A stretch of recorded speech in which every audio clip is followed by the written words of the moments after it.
I'm Stephanie Weaver, fine art artist and art business coach. And so one of the things that I'm doing today is I am going to hopefully finish a painting that I started last month. So this is the painting. It's oranges. And so last month in the Positive Painter community, our focus was on still lifes, creating a still life. And that particular art motivation was to talk about or create actually a Christmas candy piece. And so this is one that I actually did last month live on YouTube. You can go check that out on YouTube. And I started this painting as well, because not only do I talk about art a lot, I actually like to do it. So that's why I decided to do these things kind of live. I also have classes actually on Positive Painters, so you can go to stephanieweaverartist.com and join those classes. This particular one is not a class. This is just something I'm wanting to do for fun, and I thought I would share this with you guys. So you can watch this in your leisure, kind of put some music on, maybe paint along with me. I'll occasionally say something that might be of interest, but I'm going to sit and paint and enjoy the painting process with you like we were in the studio together, painting together. So you'll also notice that I have some events coming up, and that's going to stay on the screen. You can go to stephanieweaverartist.com/online event and go ahead and register for these events. So every month we've got upcoming events like this month, actually next week, we get a lunch and learn where we're doing part 2 of planning with action. So it's very much related specifically to us creatives and how to plan our lives so that we can enjoy the creative time and actually have more creative time.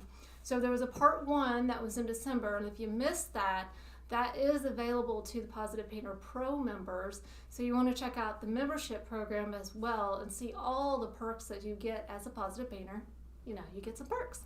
So that's going on next week as the part 2 series, and you're going to hear some dogs. Those are mine. I am also more an artist. I can paint everything, but I focus on pet portraits, and so I have 2 dogs, 2 cats, and so you'll probably hear them every now and then. So sorry about that. And they are like my studio pets. Anyway, and you know, my studio's at home, so it's very nice. So anyway, coming up next week, January 14th, it's on the Thursday. I believe I got the dates right on that. What is today? Today's the 7th, so it is the 14th. Okay, good.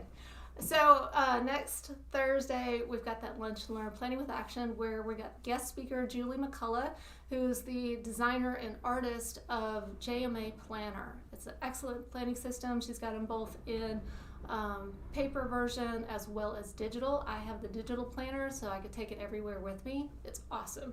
You guys are going to love it if you go check it out.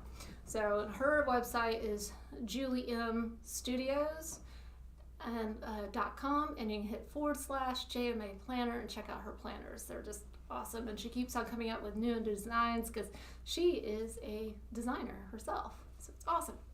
Okay, so we got that coming up, and then just go ahead and check out all of the events that I have on the website so that you can register and get notified before those events happen. All of these are actually free, and the replays are not free. So the replays are available to the Positive Painter Pro members, and you can become a pro member and get all those perks that come along with it. So check that out. All right, so enough of that. I'm going to start painting. And I'm going to tell you a little bit about what I'm painting in case you missed it last month, what's kind of going on. All right, so I have, you'll notice I've got 3 windows set up. There's me, hi, and then we've got my panel here that I'll be painting on, and then we also have my canvas over here. So this is the way I do a lot of my classes. It's so you can see every aspect that I'm doing. And so I'm going to bring up my reference image. So this is an image that I took, and I took this picture. There's actually a course that I have available on how to set up a still life and build a light box. So it's a still life light box, and I took these pictures in there, and this picture is also available in that course. And it was free last month as part of the Art Monthly Motivation. So every month I come out with something for the Pro and the Light members for free to give you that art motivation and a little extra information that you can't really get anywhere else without spending a lot of money or a lot of time doing research on YouTube. So saves you time, saves you money, right? So I put together this, and there was a couple things that I did to it, and I'm going to show you this over here too. So when I put together the image versus what I'm going to paint here, you'll notice the orange is actually in the middle. Well, that's not interesting. I got to keep in mind the rule of thirds, so I moved the orange over here. The other thing I'm going to change, and I'm going to change today, is this orange right here. It makes no sense right here, and I think it really just detracts. So I'm going to get rid of that, and that's going to create a nice triangle. What is that thing? Composition. It's going to create a nice triangle composition here. This is going to fall on the right parts, and so it's going to look, I think, a lot better. That was something that was really bothering me last time, and one of the beautiful things about oil painting is I can come back anytime and modify a painting. You can't really do that with watercolors, and with acrylics there seems to be like a ghost image for me. And so with oils, I'm always able to get rid of those ghost images really pretty quickly, and you're going to witness that today. So yeah, I'm going to get rid of this orange. You're going to see me really kind of bring all the colors together. It's very dry. You'll see me do this a lot. It's completely dry, and that's another complaint that I hear a lot about with oil paint, is that it takes forever to dry. Well, that's because you're not using mediums appropriately. That's something that I teach in my courses and I iterate over and over and over again, because oil painting is like learning a new language. You weren't born with the knowledge, you gotta start learning it. So that's the same thing. It's just a learned skill. And you'll see me use some mediums today. And I'm gonna pop over to my palette here. I'm gonna put my reference up right here. There we go. So I have it visible to me over to my left side. Okay, so what's going on the palette? Okay, the way that I set up my palette, and I didn't add any black because I'm not planning on using black at all. So I occasionally put it out. It's usually right here. So I've got my ultramarine blue, my cobalt blue, sap green, alizarin crimson, burnt umber, burnt sienna, cadmium orange medium, yellow ochre, and cadmium yellow medium. And then my titanium white's always down in the corner. I try and keep it pretty clean by putting it all by itself. And then I reserve this section here for special colors, little colors that I think I might play with. And so I think I'm going to play with the cadmium yellow light. And this other one, it's a transparent earth orange. It's a fabulous color for those orange cats or orange dogs.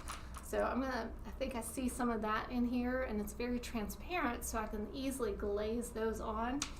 And then I've got a little bit, I'm not sure if I'm going to use it or not, but this cadmium red light. But I've got it on there. I'm going to see what it does. I like the idea of it.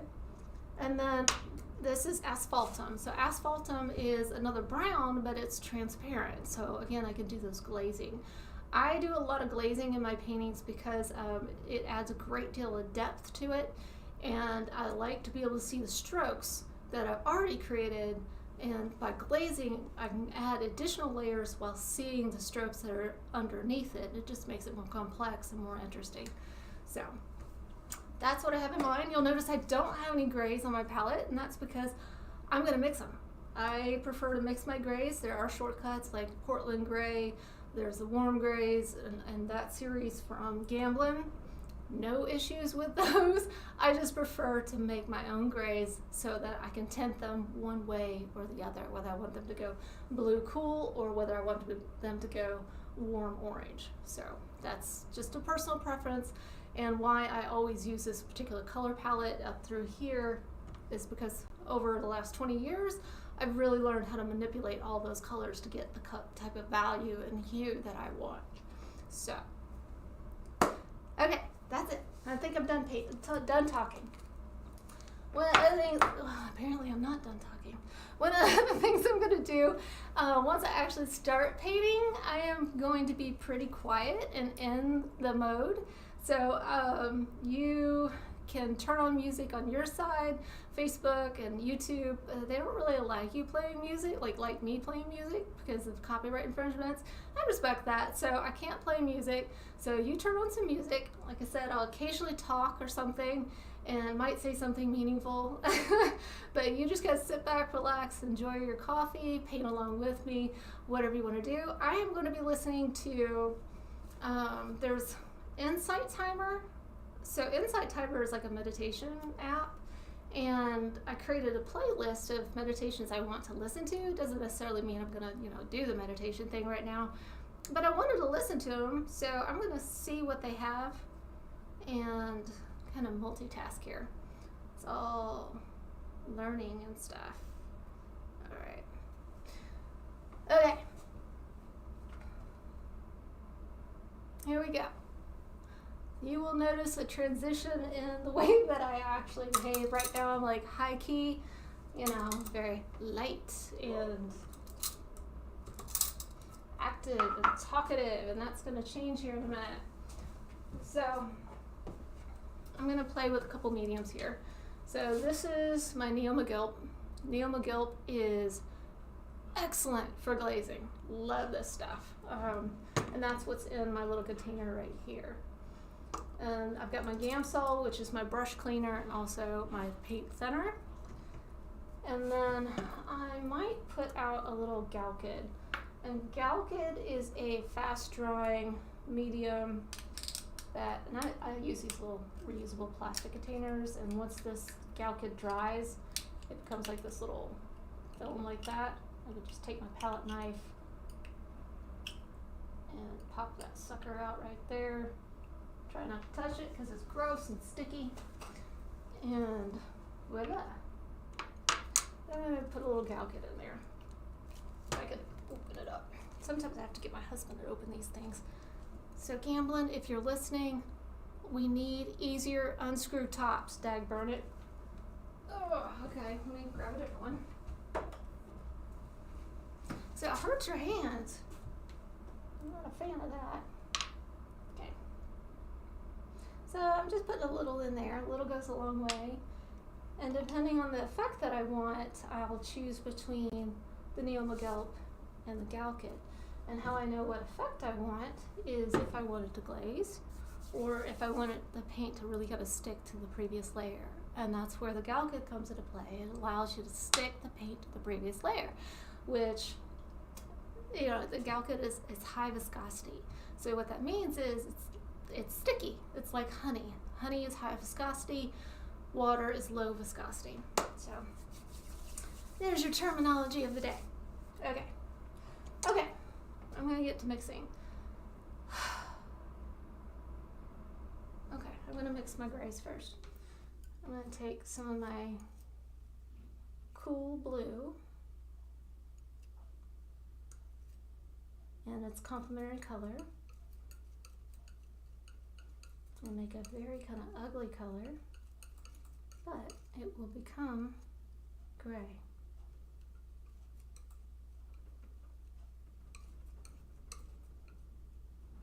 When you mix complementary colors like that, that's what happens. They become that mud that you hear so often that people don't like.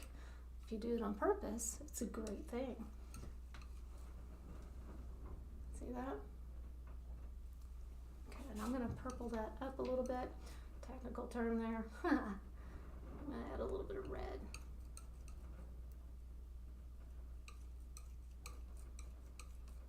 And I'm not trying to go for a perfect match from the previous paint session. I'm just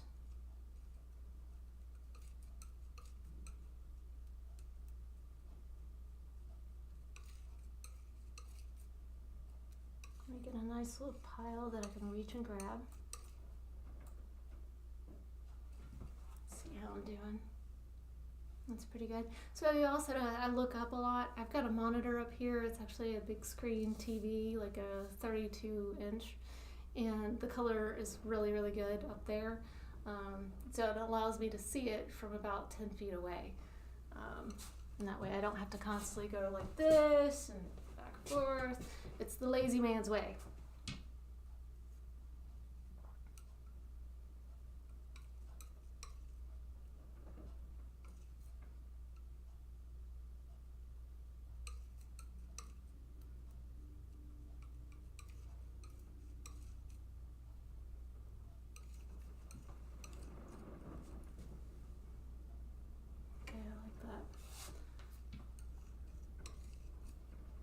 I'm going to just kind of pull some of that off to the side.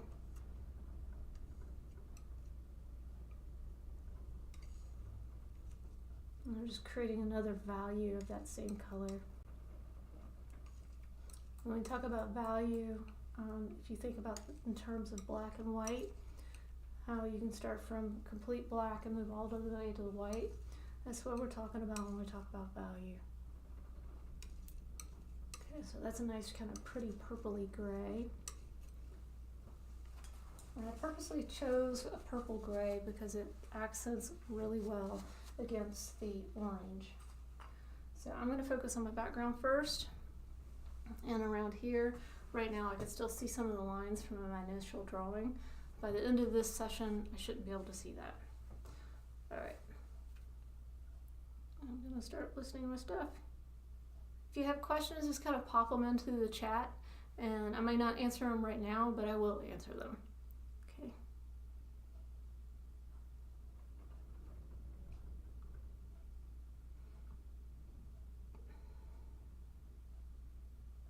All right, let's just see what this does.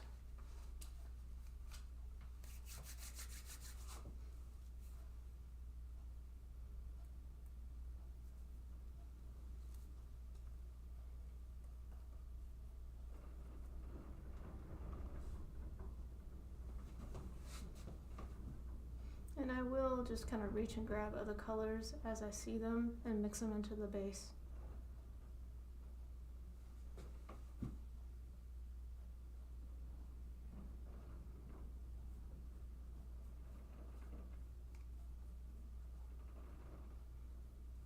I'm going to get rid of that. I do need to use the Galkyd because in order to cover that up, I can't glaze over it unless, you know, I want to spend multiple layers doing that, which I don't.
picked up some of the sap green because that's going to help dull this purple just a little bit.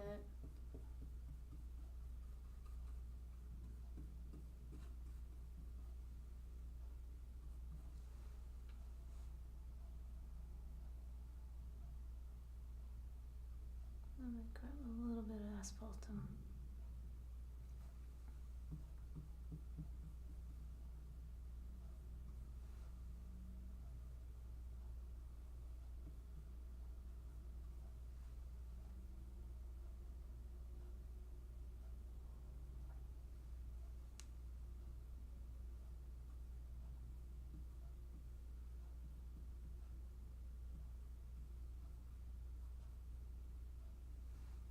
So what I'm doing is I'm kind of just blocking in the colors.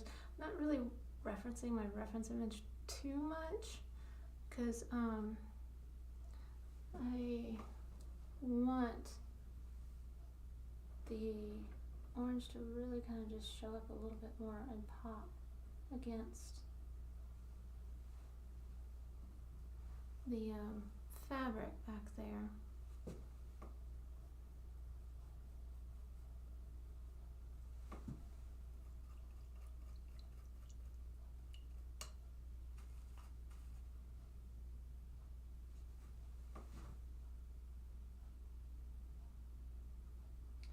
And I'm just blocking in the colors because I'm about to do a little bit of blending once I kind of get the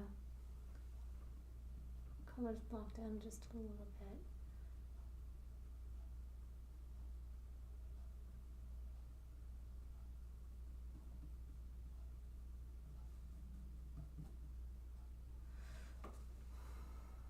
Okay. So I use a soft mop brush, and these are pretty cheap. Like Master's Touch, cheap little mop brushes. I get the cheap ones, inexpensive, because I go through them. I'm pretty rough on them. I keep these dry, and I'll often scrub on them, and oftentimes bristles actually come off, but I use them to blend. And so what I'm doing is just essentially blending the color blocks so it creates that light, medium, dark, that nice smooth transition between values.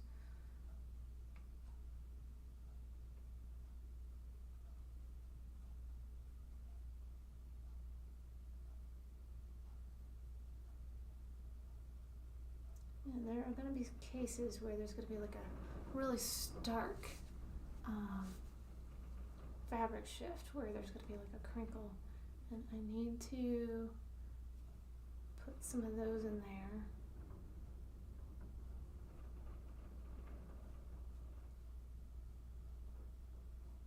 And I notice I've kind of gone over my orange. I'm not really too worried about that. If it bothers you, all you have to do is you can erase with oils. You use your brush cleaner, get your brush good and clean, and then you can take your semi-damp brush here, and I can go in and just pick up the paint.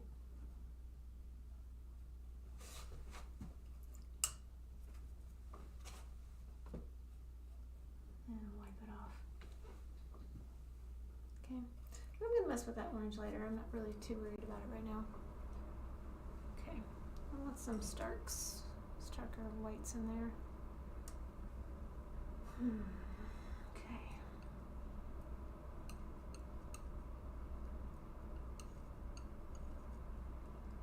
A touch of that.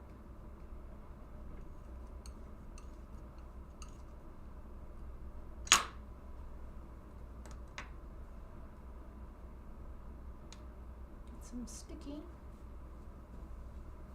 Start her talking again, see what she has to say. Oops, sorry. Bumping the. There you go. Oh, apparently doesn't work like that.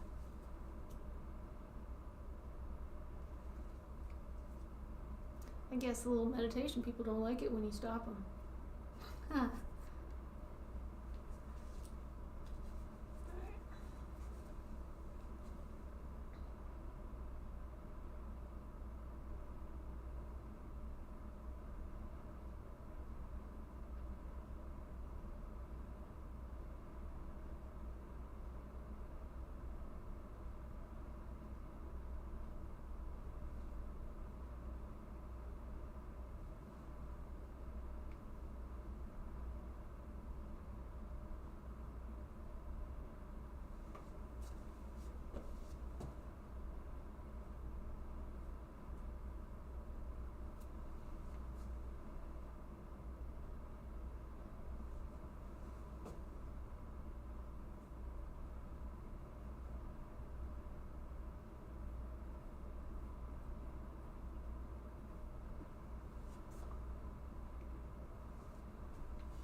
I'm going to do a different mop brush so I don't get a lot of purple on it.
I'm going to create a warmer gray. I'm going to use some of my cobalt blue and my cadmium orange. So this one was more of a cool blue. This one's going to be a cool gray. This one's going to be more of a warm gray.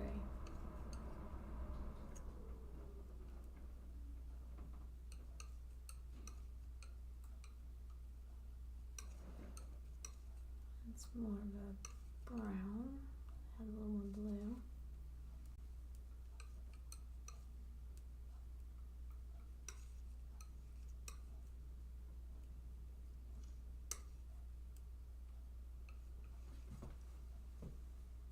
That. Okay.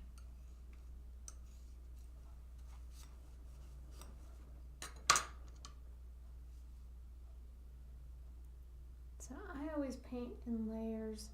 There's not always, but I like to paint in layers. The other way is called alla prima, and that's where you see like very loose paintings. Put more blue in that. Or where you paint outside in plein air.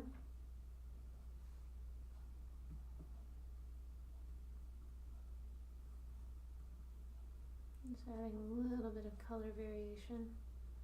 I like some of the other colors that are going on, so I'm going to leave some of the underpainting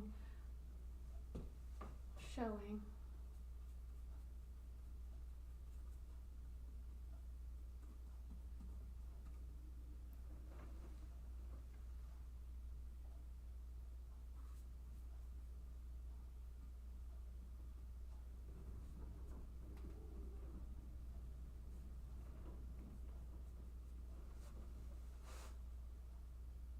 Definitely made it more interesting.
I'm liking that.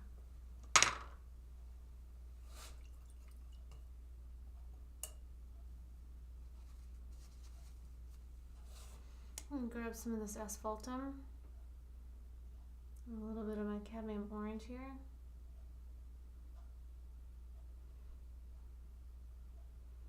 And I'm going to work on the shadows that are around the orange. And I do want some of it to kind of show that reflected light.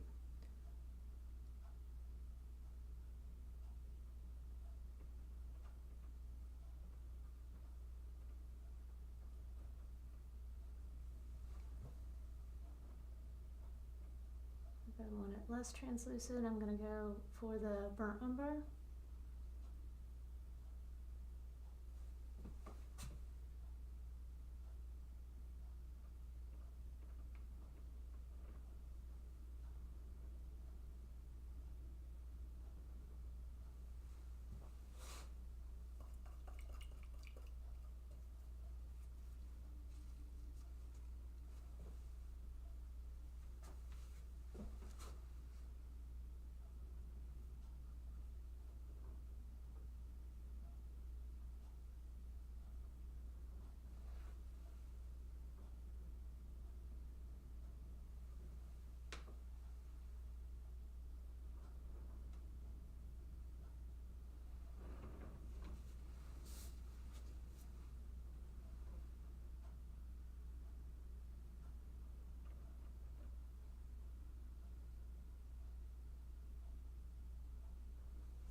And I'm going to start building this peel.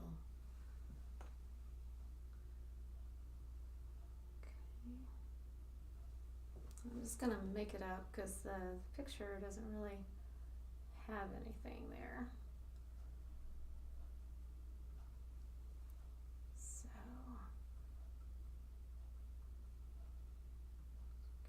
making it up. Trying to think about where the light's coming from. The light's coming from this direction right here onto it. So if that's the case, there's going to be a little bit, it's going to be darker in the middle.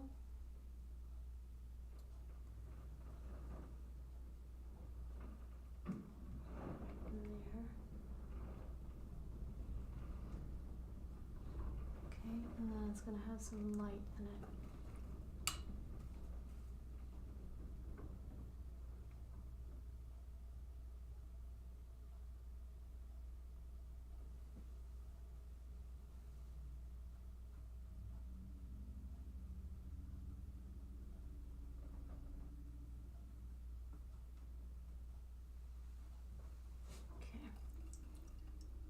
I'm going to let that one rest a little bit. It's picking up some of the color from the previous layer.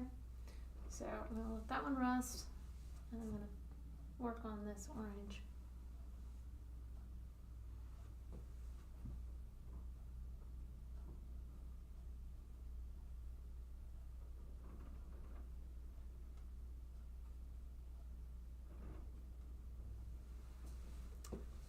Round things are always challenging.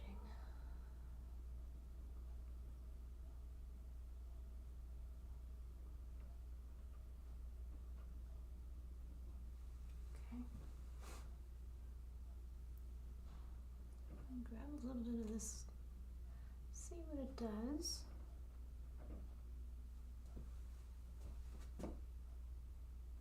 I like that. I find it great to play with the colors. You always find something a little bit new every single time. It brings different life to your paintings. I like that color a lot. That looks very nice and realistic right there. So that was a mixture of the cadmium red light, a little bit of asphaltum, and the orange, cadmium orange medium. I like that color.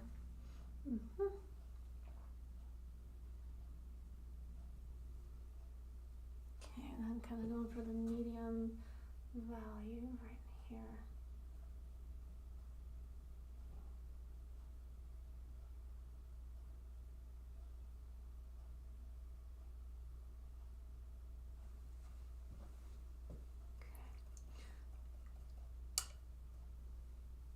I'm going to lift off some of the paint that I've put on there. So I just have a dry brush that's nice and clean. It's actually a little bit damp from my Gamsol, but not so much that it's going to run or anything. I'm going to lift off some paint here because I want to keep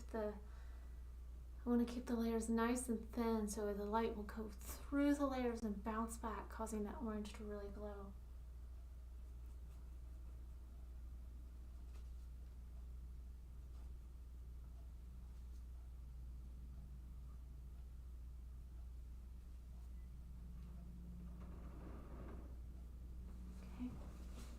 I'm going to take a dry brush. So I keep all my brushes pretty much. And so I've got lots of ruined ones, like you can see this one. It's all sorts of frayed, but it serves another purpose. Now I'm going to use it as a kind of a blending brush, just softening the transition between values.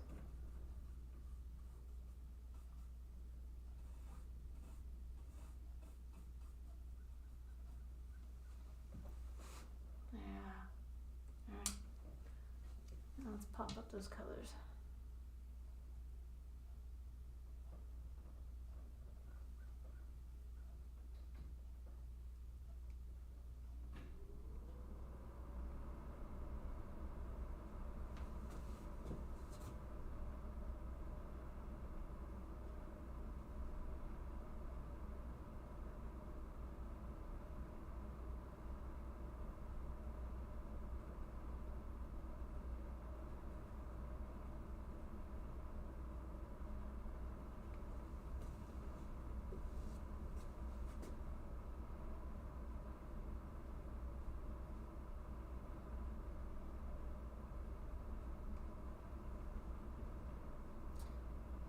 All I'm doing is just tapping it on.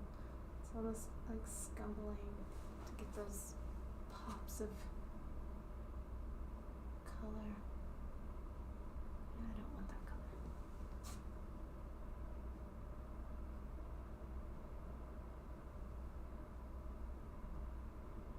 I'm just checking the shapes.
these meditation folks get training on how to make their voice sound like this. So yeah, I'm listening to some meditation stuff right now.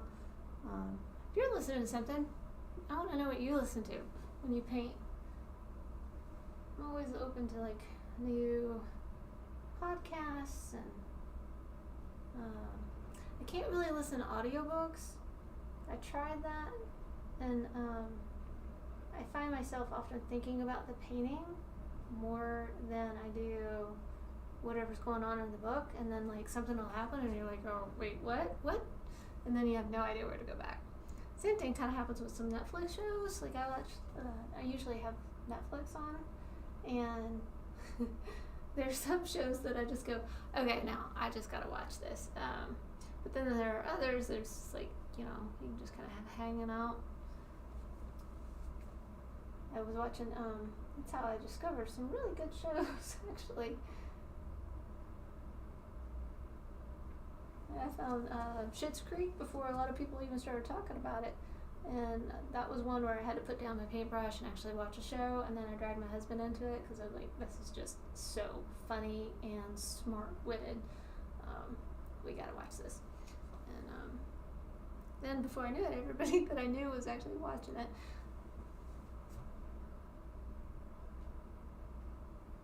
So yeah, if you're watching something that you can watch while you paint, it doesn't require like 100% attention all the time.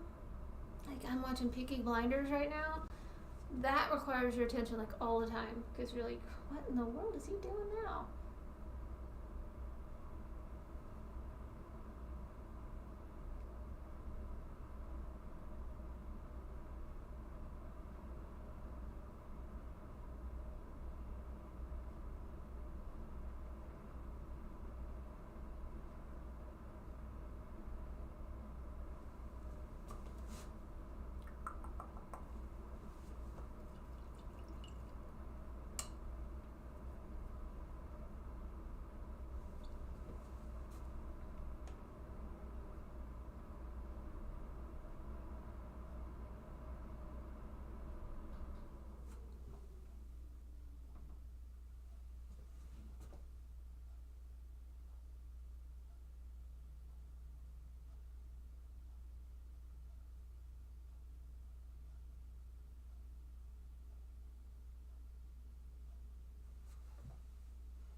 Well, she was a nice little meditation thing.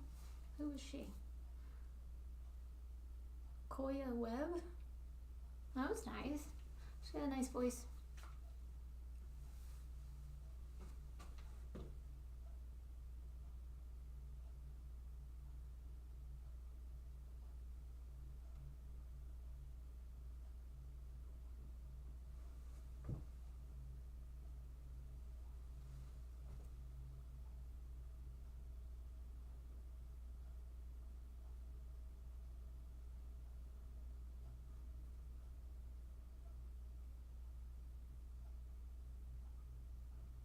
I feel like I'm listening to the same one. I don't know.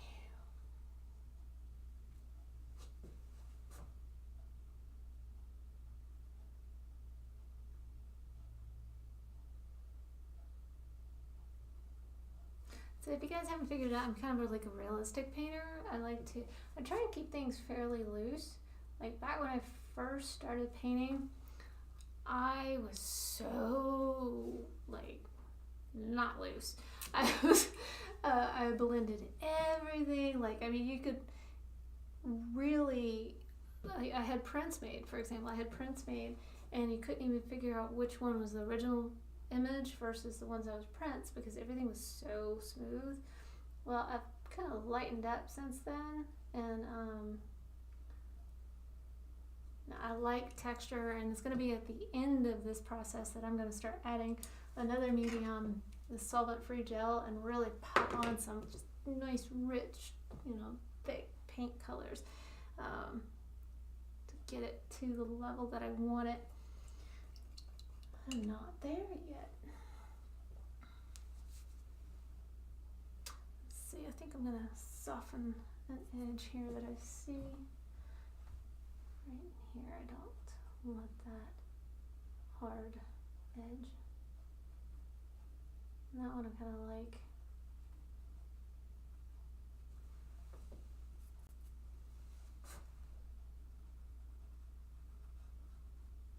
So to soften the edge, I'm just gently kind of moving around, and this is one of the Roman brushes, so I am scrubbing with it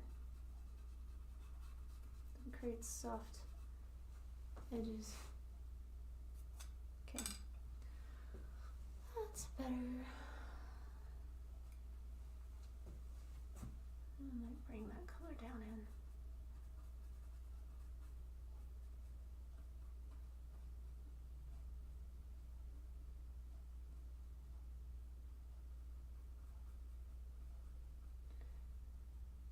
These are little zhuzhes that I do, because there we go. I like that. Okay.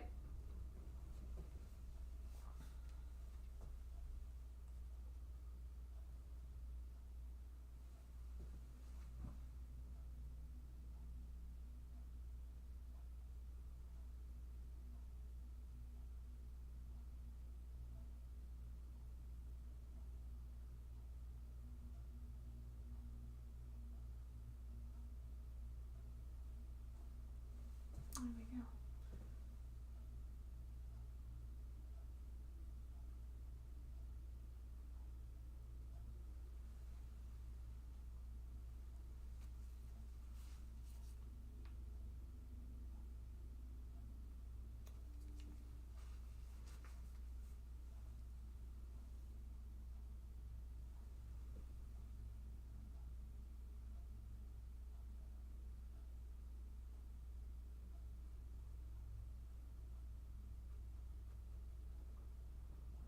I find painting a lot like meditation.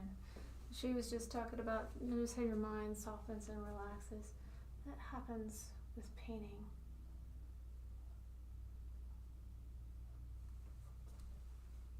It's like you start moving into the painting.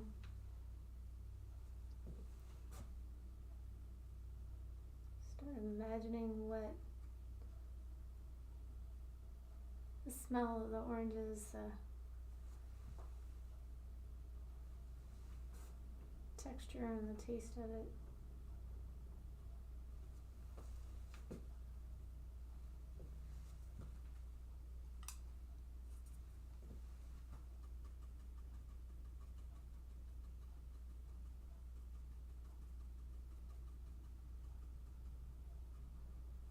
There we go.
thinking to myself, how do I want this to go back in here?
Yeah, hot and cold in this place.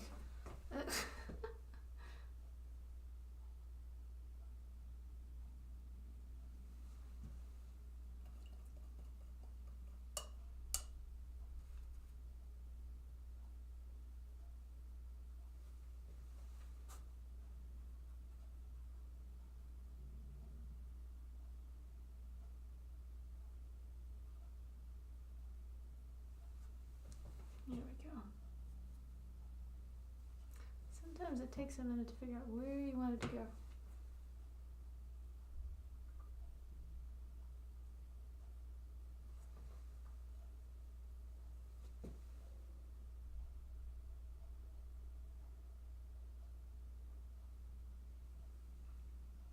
Okay.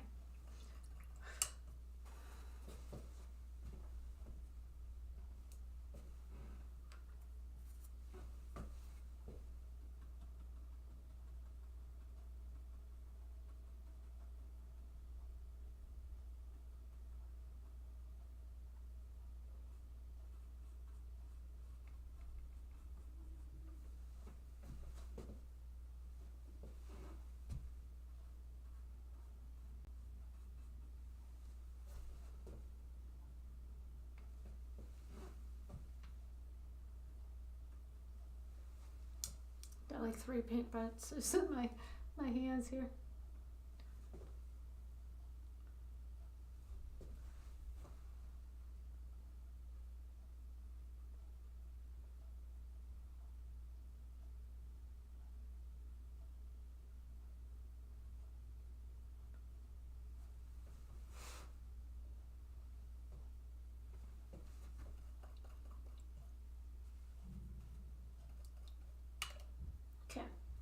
Now,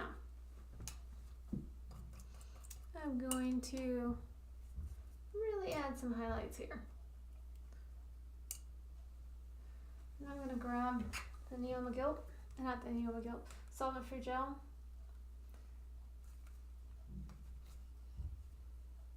Pliers nearby. So the solvent-free gel, it allows your paint to remain with a thick appearance, but still speeds up the drying process, because if you leave your paint as is and paint with it, it can take months to dry, because linseed oil takes a really long time to dry. This is actually linseed oil that I keep in here, and I keep it in here so that in between painting sessions I can dip my paintbrush in it, and my paintbrush can still be usable the next day. That's what I did today, because I painted yesterday, last night during my class, and I knew I was going to paint today. I wanted to get this one worked on because I knew where I was going to go with it. Right. Okay. Let me get some more white.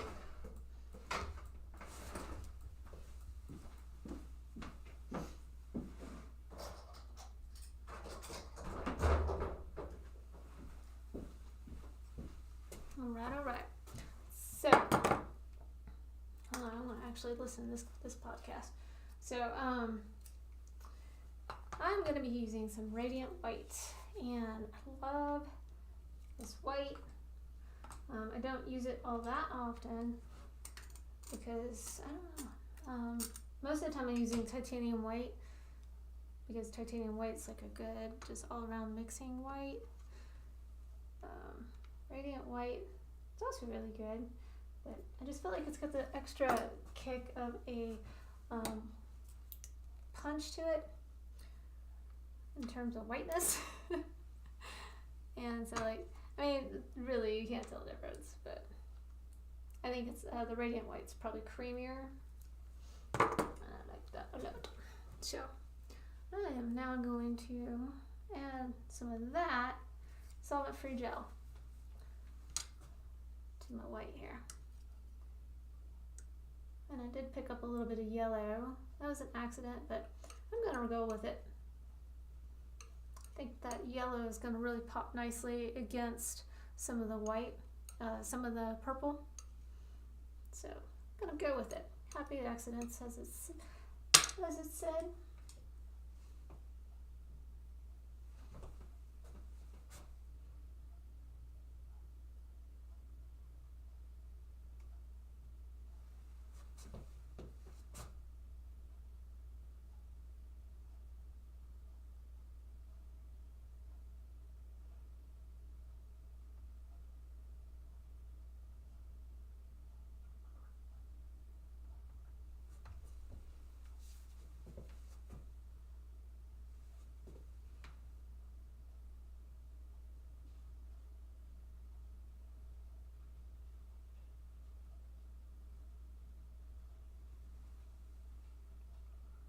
If I pick up some of the colors, I'm not really worried about it.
Oh my god, I'm loving this. It's making me so happy. It's this last little part that I just love. Getting to add all those super highlights and just punch it up. Love it.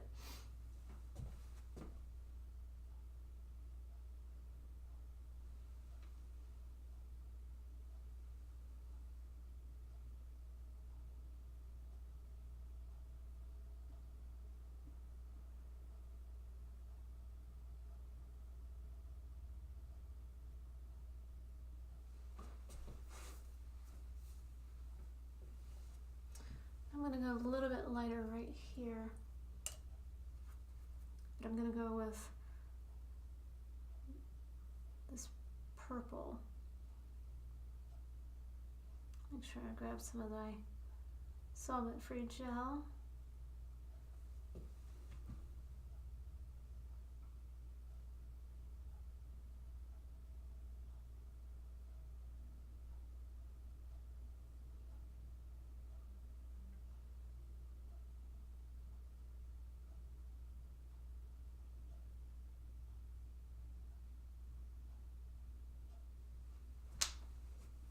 There we go.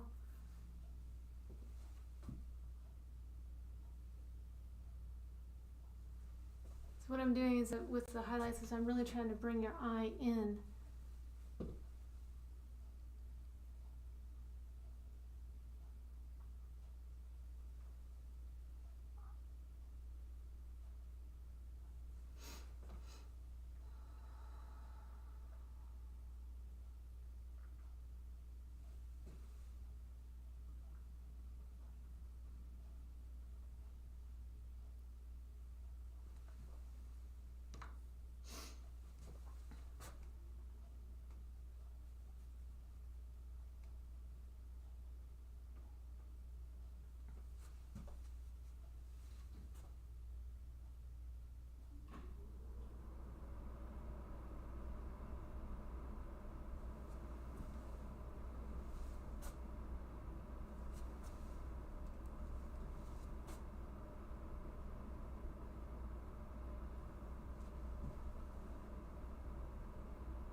Sophie says hi.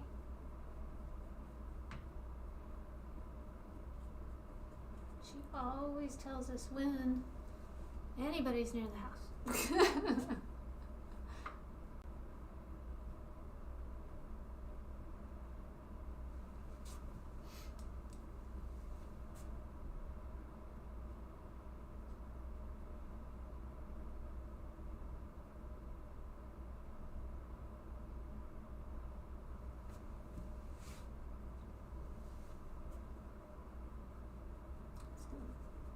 Smooth that down just a little bit.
Just kind of looking at it from a distance,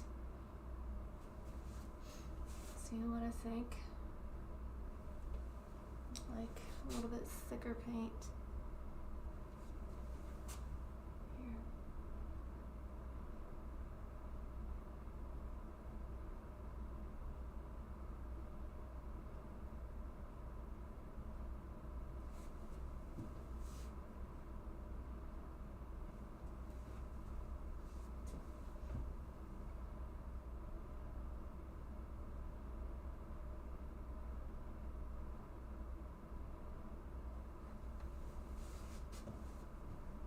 Just a little detail.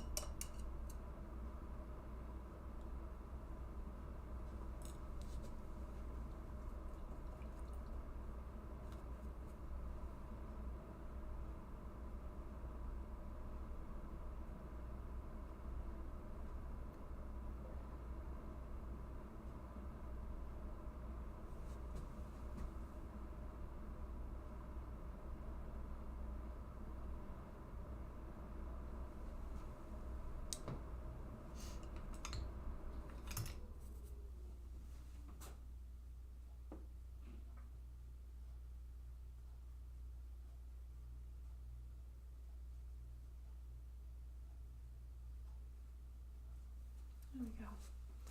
Made it a little more round.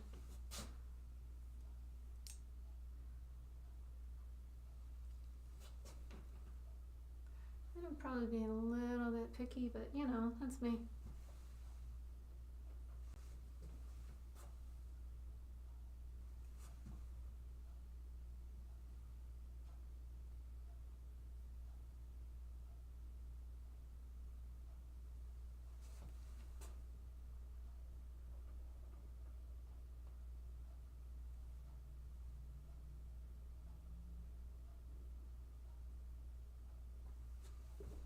Here we go.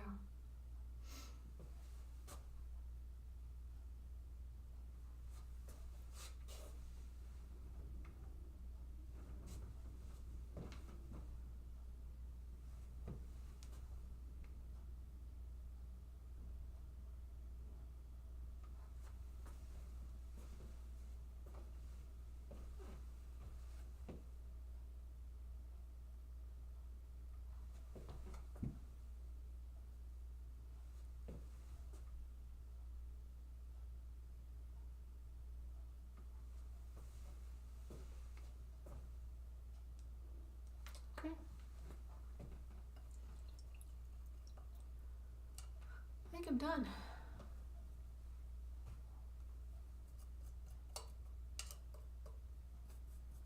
Alright, so I'm going to sign this thing.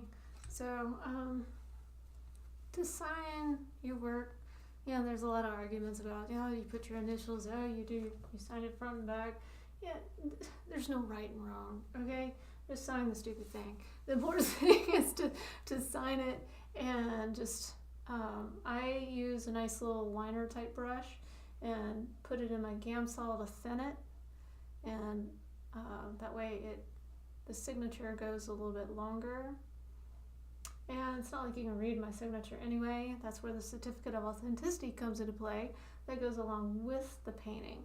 So if you're not familiar with certificate of authenticity, I have a whole blog post on it with a video and a free template that you can download to create your own certificates of authenticity. So for your paintings. And you can also just wait till it's completely dry and use a Sharpie. You know, you get all the color Sharpies. It's totally fine. They even make oil-based Sharpies. So, all right, well, that's it for today. I think this painting's done. If you want to buy it, contact me. It's going to be $360. I can tell you that right now because that's what I charge. So, for this particular size. And prints will be available in about a month or so. I gotta wait for it to dry in order to seal it and get professional photographs of it for really nice prints. So yeah, contact me if you'd like to buy it. If you'd like to read all about still lifes and, you know, I think there's 25 ideas of different types of still lifes. That's on my blog as well, stephanieweaverartist.com. Be sure to register for upcoming events. And if you have any questions, post them in their Facebook or YouTube, and those might be something that I cover in an upcoming either members only Q&A or address in an upcoming YouTube and Facebook Tuesday tips, where I talk about art and art business with a lot of focus on art business, because frankly art business is so much fun to me, and it's not for every artist. So I hope to see you on Tuesday at Tuesday Tips, and then our planning session and all that good stuff. So lots of good stuff. Join Positive Painters in our community and become part of something that's positive and growth driven. All right, until next time, you guys stay safe, happy and healthy, and happy painting. Bye.